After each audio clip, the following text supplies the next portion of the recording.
How can a psychologist help you? Well, they couldn't. What is happiness at all? Cities make people very unhappy. If you want your employees to be happy at work, leave them alone. What does research say about the happiness of Saudi people? Dear all, thank you for your efforts this year. Please stop doing that. That is the worst thing you can do. So what should we do? So stop watching TikTok. What? Who are you? Welcome to Women in Power podcast. Here we sit down with the women from our community that are shaping Saudi Arabia and the region. This is a space to get to know them, their journeys, their lessons, the choices that got them here, and advice that they would want to give to a younger generation. It's all real stories, so let's begin. Dr. Louise Lambert is a positive psychology researcher and a former professor who has spent many years studying subjective well-being, commonly known as happiness, and how it shapes the way people live, work, and thrive. Her work spans individuals, workplaces, healthcare settings, and government organizations across the Gulf. Over her career, she has designed evidence-based well-being and leadership programs for employees, healthcare professionals, senior leaders, and she's advised organizations across the GCC on building healthier, more human-centered environments where people and organizations perform at their best. Thank you so much for joining us today, Louise, and welcome to the podcast. Thank you so much. It's my pleasure. So today we're discussing a topic becoming increasingly important in the Kingdom and GCC, the relationship between well-being, health, and long-term human performance. As government and healthcare systems and organizations shift their focus towards prevention, quality of life, and longevity, and important questions come up. Are we overlooking one of the most powerful contributors to how people age, lead, and thrive? Louise, what's your take on that? What is happiness at all? Absolutely, we're overlooking it. So happiness is a funny little word. We use it a lot in common conversation. We use it on TikTok. We use it on social media. But in science, we never say that word. The word happiness actually doesn't mean anything. So this is where we get a little nerdy and a little bit serious. Instead, we use the term subjective well-being, life satisfaction, and the experience of positive emotional experiences relative to negative emotional experiences. So that's a big nutshell, but in short, what it's saying is, how do you feel about your life? And what is the daily experience that you have in terms of emotions? So what you're saying is that not only we can understand if someone's happy, we can measure it, we can compare it, so we can quantify that. And what are people doing to obviously optimize for happiness? Because that's really what people want at the end of the day, right? Yeah. What are the tricks to do that? What do I need to do to be more happy in that case? Yeah. So I'll back up a little bit more and just talk more about measurement. I think this is important. So in the same way that we measure depression, anxiety, major mental health issues, but in the same way we measure obesity, high blood pressure, we have standardized metrics. And those standardized metrics also include subjective well-being, life satisfaction. So yes, we can actually measure it. And it's really useful to measure it because then we can look at the distribution of happiness in society. Who's happy, who's not, who is getting happier, when, who's getting less happy, but also why. So measuring is very important. Governments do it all the time, including here in Saudi Arabia. They use the quality of life measure, but workplaces also use it, and individuals can also use it as well to track their happiness too. You asked a question, what can we do? So one of the things that I do is I study, of course, happiness. Now you know the proper terms, life satisfaction, subjective well-being. All of that comes under a domain in psychology called positive psychology.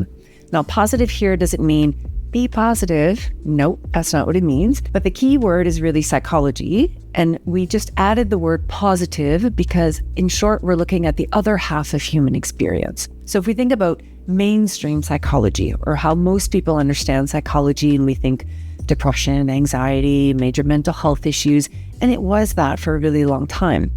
But the difficulty with only treating or dealing or even talking about these issues, if you don't have a major mental health issue, how can a psychologist help you?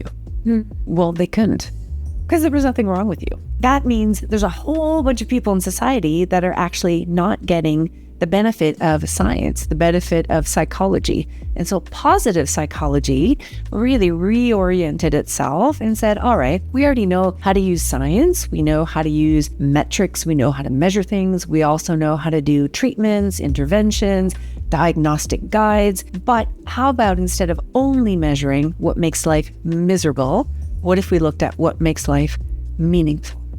And so positive psychology is really an empirical science. It's just another branch of psychology. But in short, it looks at things like meaning, positive emotion, engagement, character, the things that make us excited to get up in the morning to run. So instead of just being less depressed, less anxious, that's setting a pretty low bar, right? We can do a lot better. So now science can really help us lead a meaningful life, be able to articulate purpose in life, be able to experience joy, curiosity, inspiration, be able to actually use strategies that have been tested around the world, including here in the Gulf, including here in Saudi Arabia, with sort of assurance that we know that there's evidence for it, it works, and it can sustain our happiness over time. So in positive psychology, we're always looking for what are these interventions? And how do we build psychosocial assets so that people can be happy? All right, I have a question. What does the research say at the moment? What kind of information have you uncovered during your work? There's a number of different things. One of the things I look at is what are those interventions? So it turns out there's about 60 or 70 different interventions tested throughout the world. Now, not everybody likes all of them. So some things will work really well for you. Maybe gratitude, maybe positive reminiscing. And for you, maybe you'll be like, no thanks, I don't like that. Maybe for you, it's savoring. Maybe for you, it's capitalization. So not all of these work for everybody in the exact same way that we wouldn't prescribe badminton for you, basketball for you. Well, you might not like that. There's a lot of testing and trying to see what works for who and why. These interventions act on a number of different places. So sometimes they tackle directly our emotions, so we can generate more positive emotions. Other interventions tackle how we think. You're facing a particular challenge in life, or better yet, you're facing a particular opportunity. How do you seize that? Others focus on relationships, and these are really good ones for collective societies. So Saudi Arabia would be a good example of that. How do you deepen relationships? How do you create new relationships? Others bring out good character. How do we reinforce integrity, goodness? So how do I find the right intervention that will contribute to my happiness specifically? So that's, I guess, part of that research, right? And where that comes in. Yeah. When you go see a positive psychologist, if you're just going one-on-one, they might sort of start to learn a little bit about your personality, and they might start to prescribe. So you can try gratitude, where you might write a gratitude letter twice a week to somebody. You go down your WhatsApp list and you say, okay, this person, I'm writing a gratitude letter and I'm going to call them. Or better yet, I'm going to show up at their house. Hello. It's kind of weird, I know, but I have something to read to you. Amazing. So that could be an example of one of them. Other ways of doing it is simply individuals themselves go, oh, I never thought about that. Actually, savoring. So I would really like to try that. And savoring is really simply being in the moment and enjoying what you probably already do.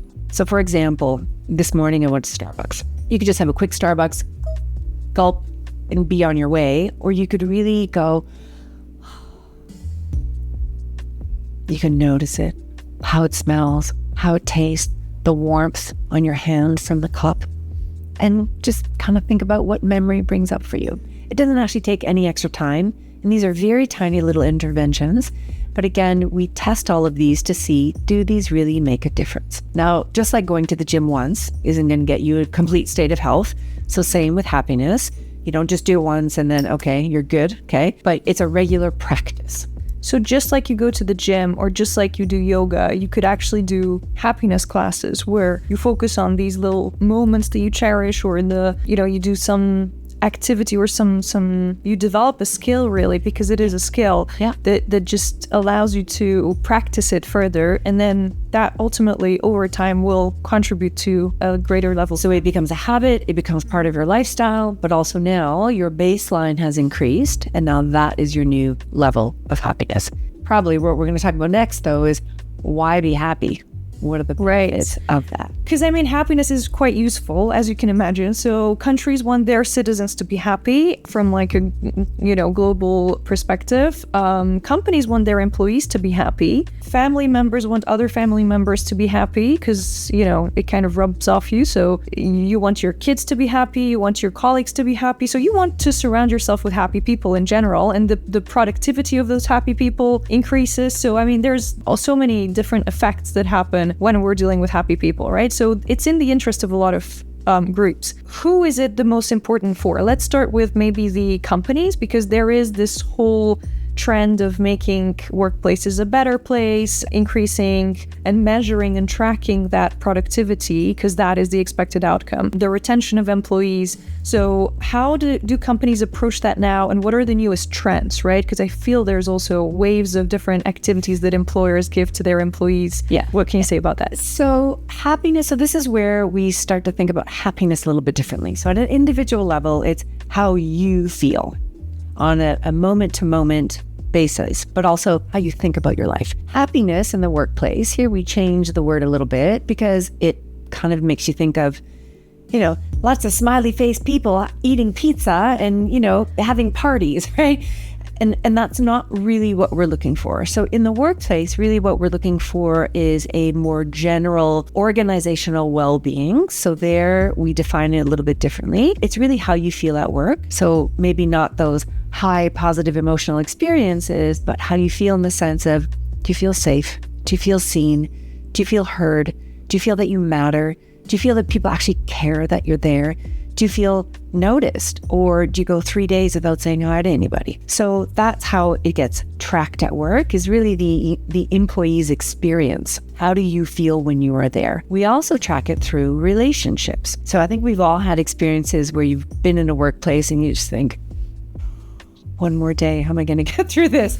And usually it's about relationships. So how well people get along. Now, it doesn't mean everybody needs to be a best friend, but you don't want people throwing cups at each other either. Well-being is not only in our heads, how we feel, but it's also in the spaces in between, how we treat one another, how we show one another respect, how we engage with one another, how kind we are to one another, or at a minimum, if we have to be a little bit short when, times are stressful, we've got that KPI to meet, at a minimum, we come back and say, I'm really sorry. Are we good? Yeah. Okay. Wonderful. So it's about how do we preserve relationships as well. And then, of course, workplace well-being, we also look at work itself. So are workloads reasonable? Or are we asking people to work 12 and 14 hours a day and pick up that phone at 2 a.m.? And in some places, it is like that. And in other places, they have the opposite problem. People are bored. There's not enough. They're languishing. And that doesn't make people happy either. So when it comes to the workplace, it's really how we feel, how we interact, and the work itself. And then, of course, that can be measured as well. So what can companies do right now?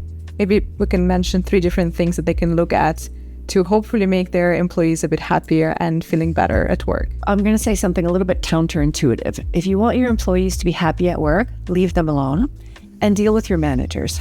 Right. Because actually, that's right. Because a lot of things that you mentioned actually stem from the culture, and they stem from like how the leaders run these teams and these organizations. How work gets done. Yeah. And this is important because often organizations will say, okay, let's have a picnic day, or let's have a yoga day, or a webinar, and this, that, or the other. And there's nothing wrong with these things. A good company picnic where you invite your friends and your kids, lovely. But in terms of employee well-being, the kind that we measure, the kind that translates into productivity and performance, again, that has slightly different behaviors. And that stems directly from the manager. So there's a lot of behaviors that managers learn, and they are trainable, they are teachable, and these are skills that managers can use to make well-being visible. So it's not just, hey, are you good today? Okay. It's a start. You've asked the question, but it's how to have conversations, how to deal with incivilities, how to ask people really how they are doing, and what do you do if they're not? How do you follow up on that? How do you deal with workload? So it's really, again, filling in the spaces in between. And we have the most interaction with our managers. And so that's where the bulk of the training goes. It's for managers. largely. So that's one. Two, I'm just going to keep going up the list. Senior leaders, right? They also drive a lot of that. So how well managers are depends on how their leaders are with them. And when managers are well, they can be well with their teams. So really, it is this trickle-down effect. So a lot of the work I do with senior leaders, now they are much shorter on time, so we really compress that. But one of the first questions I ask them is, where does the first bottleneck start? So you're making a decision in this room. It leaves the room very nicely, but somehow by the time it winds up 3 offices down, it's a crisis, it's urgent, it's stress, there's a lot of negative emotion attached. What happened on the way from here to here? Now, sometimes it's just an accident. It's communication. Or, oh, we didn't realize you're also doing that task at the middle of this task.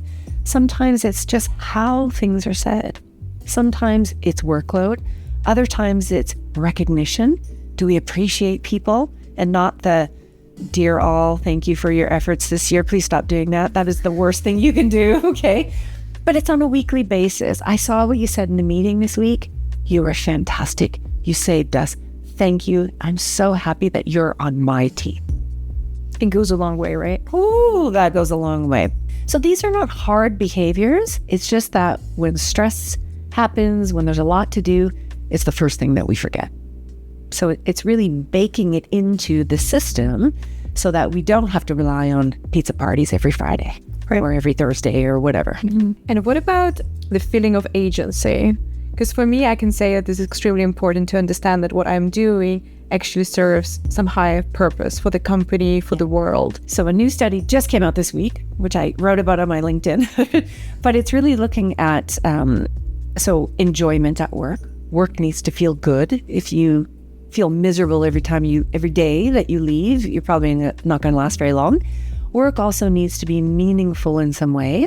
Now, that's not necessarily important to everybody, but for somebody like you, it may be. I need to feel like I'm doing something and not just pushing paper clips from one side of the desk to the other, right? So that's really tying what we do to the ultimate outcome, to the ultimate stakeholder, who's at the receiving end of what we do.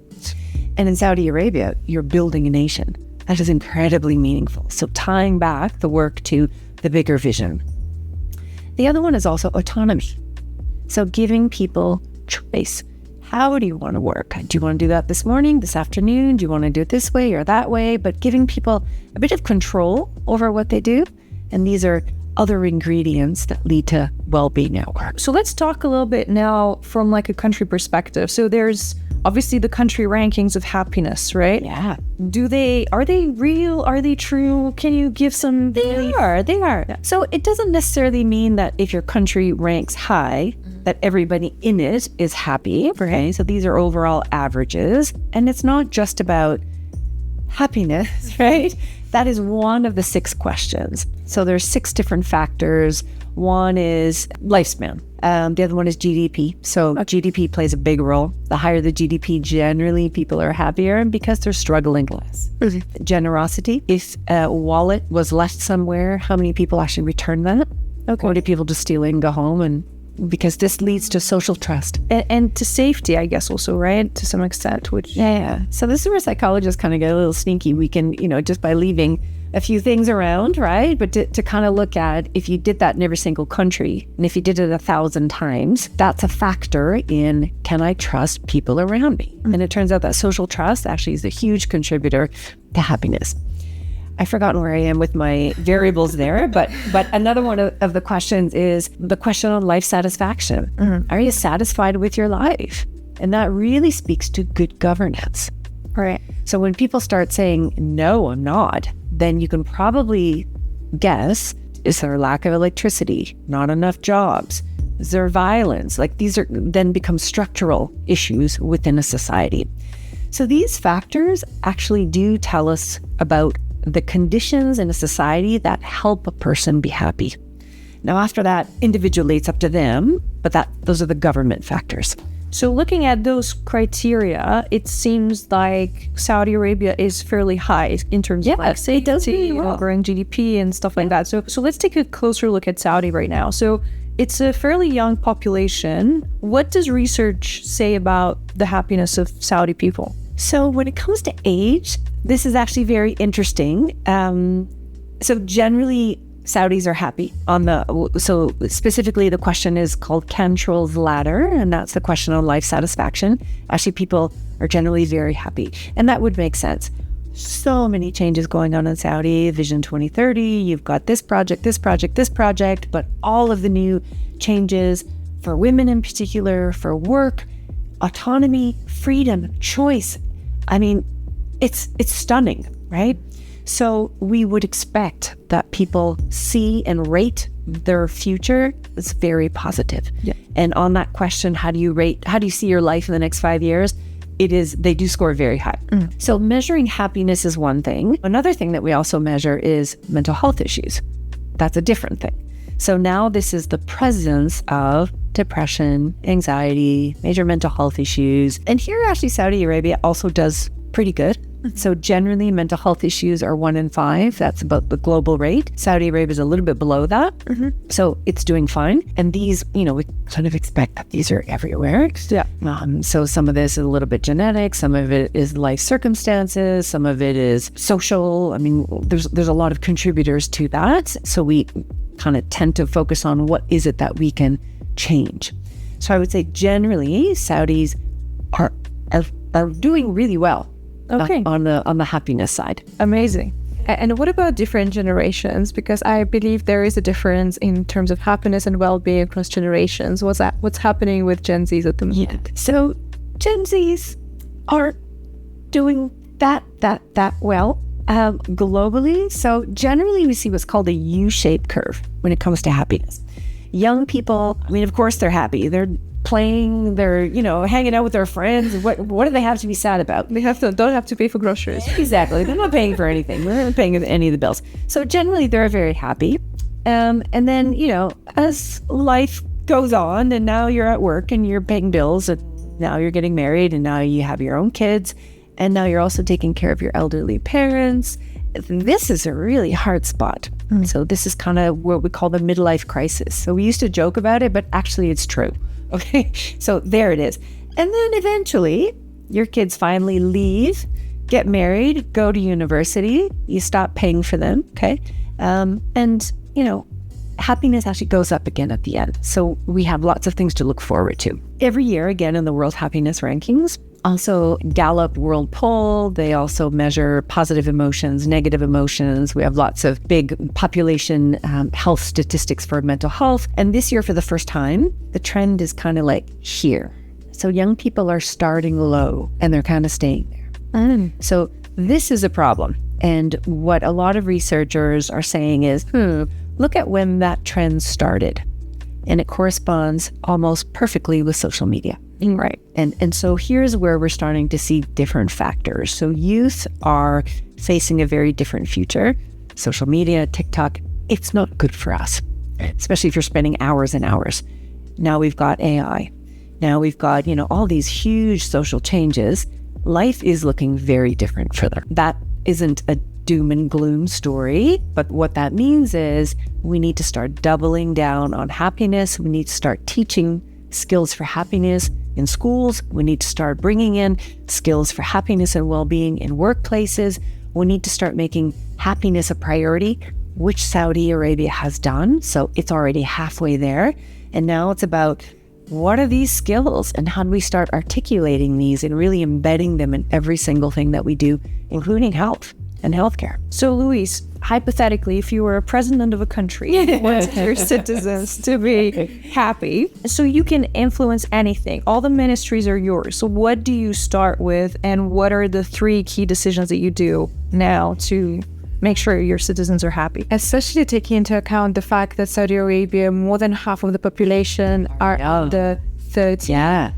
How do you make them happy? Yeah. So I would start with Ministry of Labor and Economy, jobs, which is happening here. I would then move to Ministry of Education.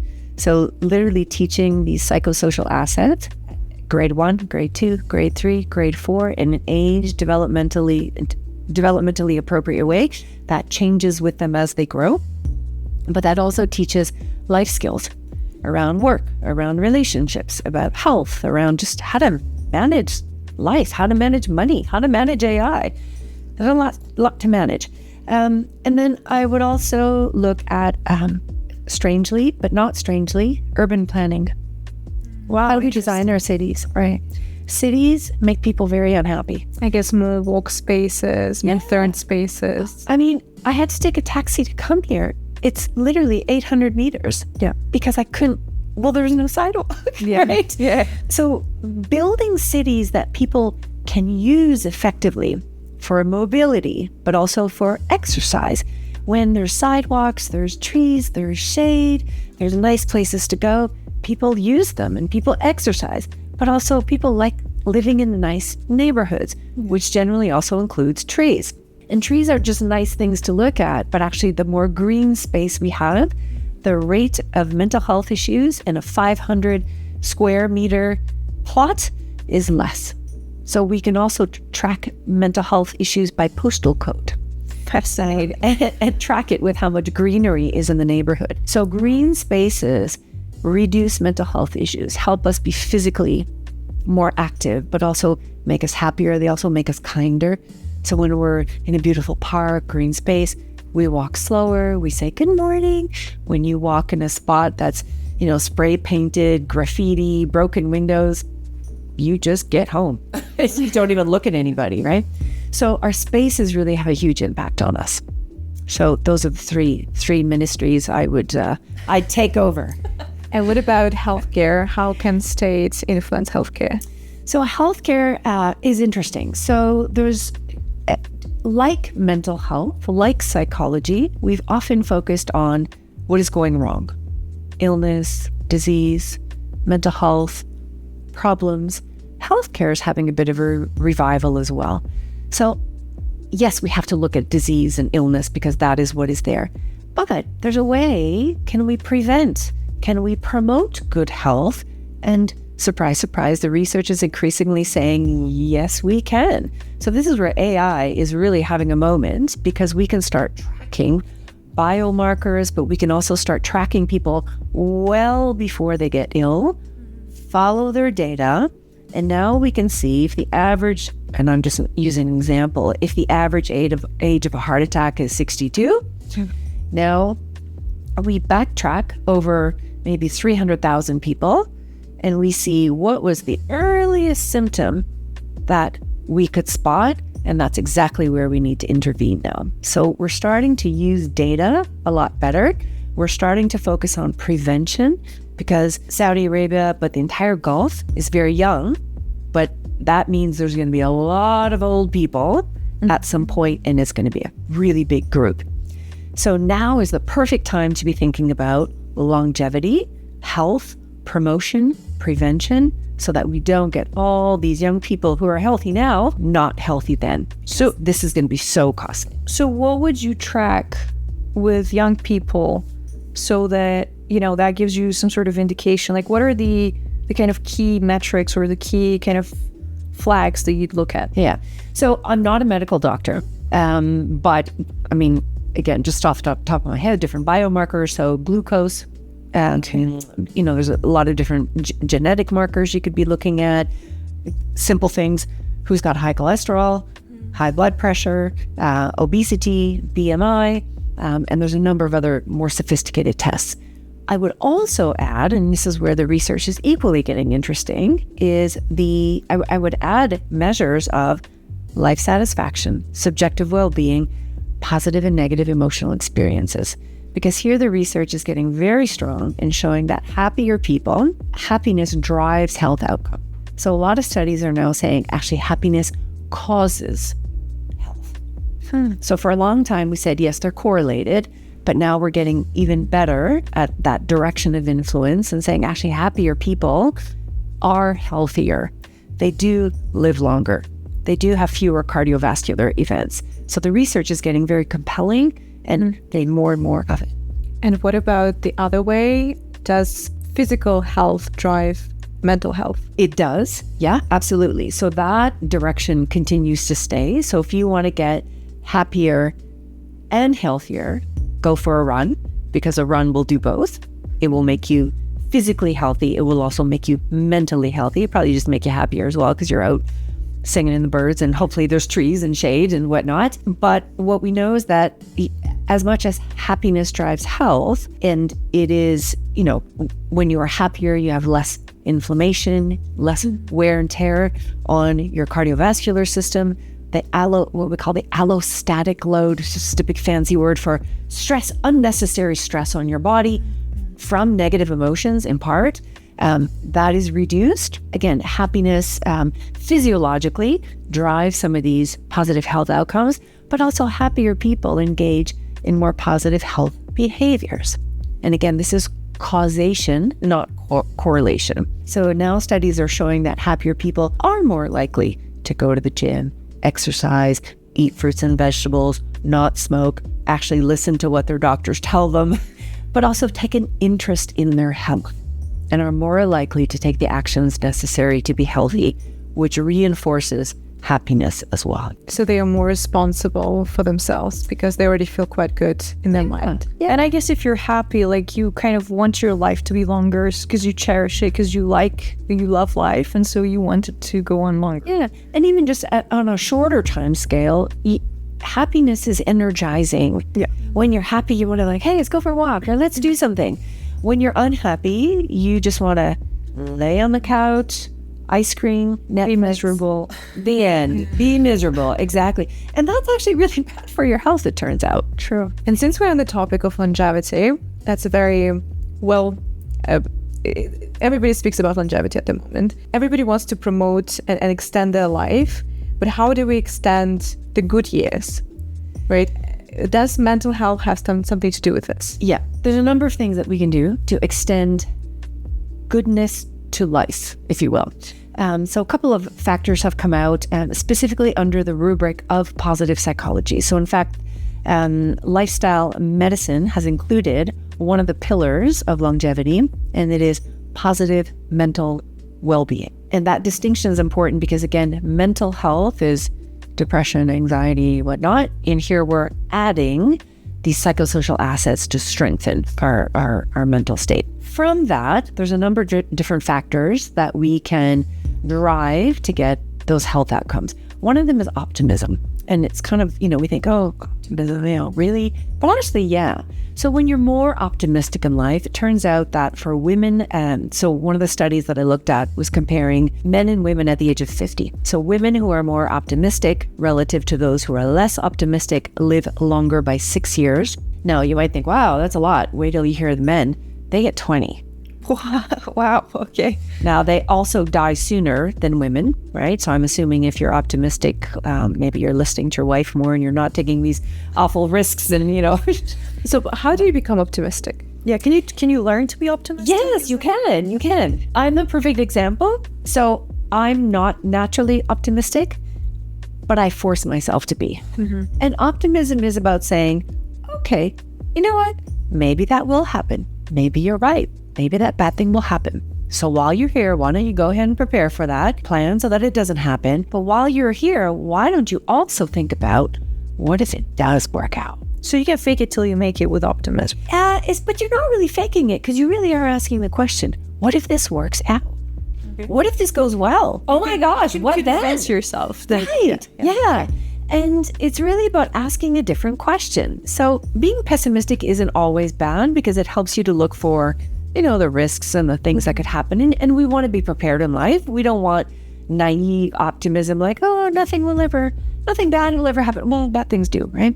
So we want to be prepared. But there's also something to be said for look for those opportunities. And when you start looking for them and you force yourself to look for them, what was good about today? Nothing? Well, then you better go find something, right? You either make it happen or you look for it, or you call somebody up and you create something, right? But you force yourself. This becomes a little bit of a life philosophy. Force yourself to look for the good. And eventually you kind of push yourself, and this kind of shifts your thinking. And then once you start finding those good things, you're like, oh, something's different here. And now you see that it actually starts paying off. So optimism is one of those. Really does, it does add years of life. It's a mental reframe of every situation that you actively have to do every time. Yes, until that becomes a habit. And for some people, it just comes naturally. For others, not really. So you kind of got to push yourself. And now I'm like, okay, look for the good thing. And then eventually I find it. And then I'm kind of glad I did, because I'm like, I wouldn't have thought of that a year ago. So with that, we're already at, well, in our case, plus 6 years. For men, it's plus 20. Yeah. How else can we add? So meaning, finding meaning. Why do you do what you do? People sometimes get a little bit scared of meaning because they think, oh, I need to have like a whole, what is the meaning of my life? So don't worry about that. I don't know what the meaning of my life is. But if you feel something is meaningful, then that is meaning. So think about, when you engage in a particular activity. Now, it doesn't need to be a fun activity, but the things you do that are really hard, oh, they're tiresome and they're frustrating. Why do you do them? Why do you keep doing them? Now, you might not be able to answer that in a beautiful sentence, but somewhere it means something to you. So already that means you have meaning. So that can be your job, that can be a hobby that you take on, that can be your interactions to the world, you're going to volunteer. It could mean, I'm going to write this book and I'm going to help this particular group of people for now. And our meaning changes all the time. So what is meaningful at 25? Changes at 30, changes at 40. Sometimes what is meaningful is your kids, and then they leave and you're like, woo, all right, now it's my time. And then you become meaningful. And then it's learning. So my mom right now has discovered meaning. So now she's like, I didn't get to go to university. So now she's watching these political analysis that shows on TV. And I'm like, what? Who are you? But she's like, I didn't learn this stuff and I wanted to learn it. And I don't even understand half of it. But you know what? I feel good when I do. I'm learning. I'm growing, even if I'm at, in my 80s. Yeah. So for her, that's become meaningful. So how many years does that add to your life? Meaning? I'd have to check into the research to find exact studies, right? So unlike optimism, where we've like literally nailed it, optimism is generally about 10 to 15% boost. Okay. So whatever your lifespan, add a little bit more. Meaning, I don't know in terms of actually years, but it is definitely identified as one of those markers. And what are the questions you can ask yourself to find the meaning in your life? If somebody is young and, for example, they don't know what they're living for, what can they do to figure out what it is? Try many things. So I was just having lunch with a friend today, and she was saying, I look at my CV and I've spent 2 years here, 1 year here, 1 year here. And, I don't think that's good. And I thought, but why is that not good? Like, what did you learn doing that? Oh, well, I learned about AI. I learned about rare minerals. I've learned about this. Great. And what do you want to do now? Oh, now I know I want to do this. So then it was pretty meaningful, right? To understand what is meaningful, you necessarily have to try things. So you can't just invent meaning. But you have to try things out, and you have to have life experiences to be able to reflect back and go, oh, that really impacted me in some way. So you need some reflection, exactly, to be able to go back, because things might not make sense whilst you're doing them, but exactly. And sometimes they very much do. And do you think there's a crisis of meaning? Because I see in the Western countries, in maybe developed countries, people lose sense of meaning, and that's why they feel slightly less happy than their parents' generation, for example. They're much less happy, not slightly. So would you say statistically, like in developed countries, is the level of happiness decreasing, or would you say it is, right? Yeah. And again, the World Happiness Rankings have shown that this year and last year too. Mm-hmm. So Canada, Europe, Western Europe, coming right down, the US, like, it's almost shocking how much happiness is dropping. So definitely like social media would contribute, right? Like you said. So what should we do? So stop watching TikTok. Well, we should refrain from spending all day on TikTok. Because again, social media isn't all bad. I mean, look, I laugh at, the silly monkey video, whatever. Sometimes we just need a little boost, and that's fine. But if that is your life and you're not living your life, it's very easy to feel like life is meaningless, because it actually is. You're not doing anything. So for life to be meaningful, it needs to be full of meaning. And that comes from living it and being active in it. So this is part of the issue with social media. It's not just the impact of being there. It's also what you're not doing while you're doing this. You're not moving. So it's opportunity. You're not socializing. Exactly. You're not getting a part-time job. You're not dealing with struggle and challenge. You're not having to figure things out. You're not dealing with boredom. Boredom's so good for us. Figure it out, right? Mm-hmm. But you got a little hit of dopamine every 3 seconds. We don't know that anymore. So social media is one. AI. So people are not really talking to each other anymore. They're talking to AI. Now, that might be positive in some sense because you can say things and not feel a sense of judgment and disclose. But the more you spend time confiding in AI, actually, and again, here's where the research is really interesting, the less interested you are in people. People aren't interesting anymore. And this because they're not giving you what you need. And this is actually still very fresh, right? Because like we've not been with AI for so many years. So it's difficult to understand the long-term impact of that. And we've only been experimenting with this since 2024? Yeah. Right? And we're not socializing.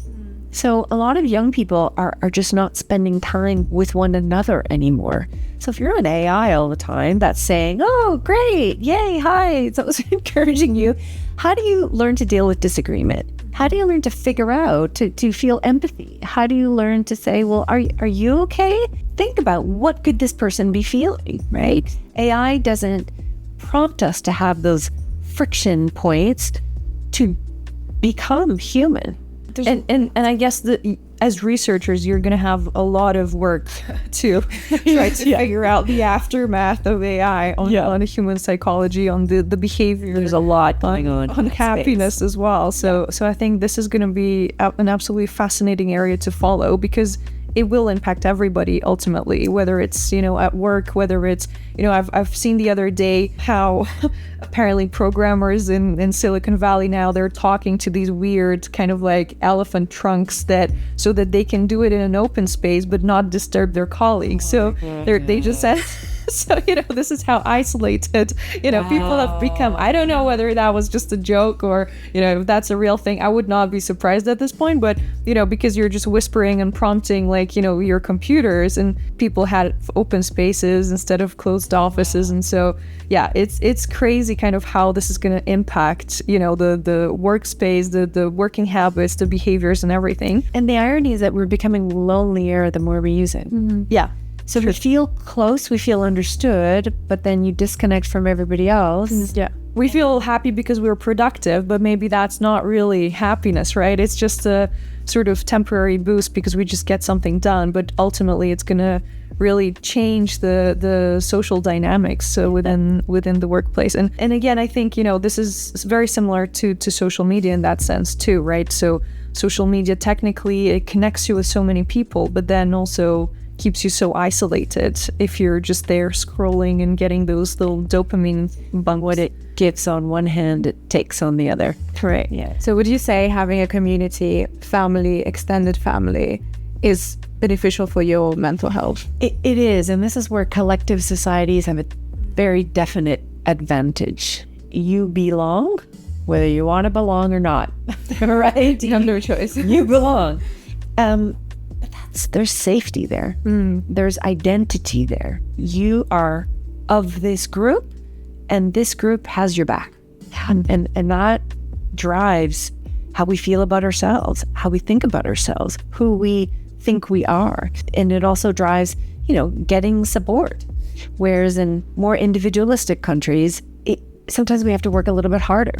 You need to go find a friend. Whereas in a collective society, well, take your pick. There's 9 people sitting in the living room, right? So it has built-in advantages, and definitely relationships are a massive key to happiness. In fact, it's one of the leading contributors. Do you have somebody in your life you can turn to? Wonderful. I guess that's why we at Women in Power decided to organize face-to-face real-life events. It matters. Yeah. Yeah. And it's predominantly offline so that we can just make sure to see the people in person, to talk to them, and actually do it over a longer period of time so that you can actually keep talking to the same people, deepening those relationships, making sure that, you can track what they're up to. They can, check in how you're going. And I feel there's really that value that we don't see with the online communities, right? So we're kind of going against the trend, but it feels like from a well-being perspective, the right thing to do. Yeah. And a lot of groups are going against the trend now because you don't get that sense of I belong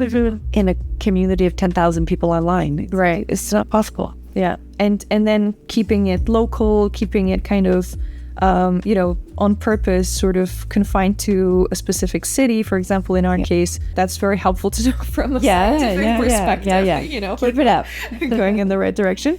Louise, I think from the perspective of what you're doing in particular, what are your goals and objectives from professional perspective? What would you like to achieve here in Saudi, perhaps, and how do you see yourself contributing to increasing that level of happiness? So I love this question. Right now, again, everything is about longevity, and there's a glaring gap. And I don't know why it's a gap, because longevity medicine has spelled out one of the pillars is mental well-being. And right now, I feel it's a little bit overlooked. We're getting very excited about peptides and IV drips and biomarkers, and all of these are very exciting. And there's a lot of promise in these, but that's the physical side of the body. And we've kind of forgotten here. And just because there are such strong links between happiness and health, happiness and longevity, happiness and productivity, and all these other good things, I see a real opportunity to start packaging some of these, what we call, again, the psychosocial assets that are derived from these, let's call it a happiness intervention, if you will, but these scientifically, empirically validated tools that we know work. They've been validated, including here, and these can be taught to people. They can be packaged, and the advantage is that, when you go to a lot of these longevity places, they put you all through sorts of wonderful experiences, but when you leave, it's done. Great. And the psychosocial assets travel with you. So this is a skill then that you have used, you've experienced, you know why it works, how it works. You even understand a little bit of the research behind it. What's the mechanism through which it works? And that's really good because it helps you then take it home and personalize it in a way that fits your context, which ensures that you will continue to use optimism, meaning, capitalization, savoring, again, those 60 or 70 different interventions to continue your journey of happiness in a meaningful and sustainable way throughout your life. So I think that will be very interesting to have you on some of those projects here in Saudi. I would love to. Yeah. Especially now that this is, as Sophia said, longevity is really becoming a trend for all the good reasons, obviously. And I think people understanding it better, also from a scientific perspective, will be crucial for them to actually achieve that as well over time. And it's funny, we're all wearing the wearables, right? And we're tracking our body indices, but we're not really thinking, as you said, about our mental well-being. And it's a whole other area of intervention that we can harness and capitalize to get even better outcomes. Yeah. Well, I'm pretty sure we will collect even more questions for the part 2. And we're looking forward to welcome you again. Thank you so much for this wonderful conversation. We really enjoyed it so much. Pleasure. Thank you. Thank you so much for being with us. And for all of those who would like to reach out to Louise, she is available on LinkedIn. She will also be a guest at our women community event, and we will have a part 2. So be prepared with more questions that we can ask Louise next time. Thank you so much for joining us today, for listening, and see you next time.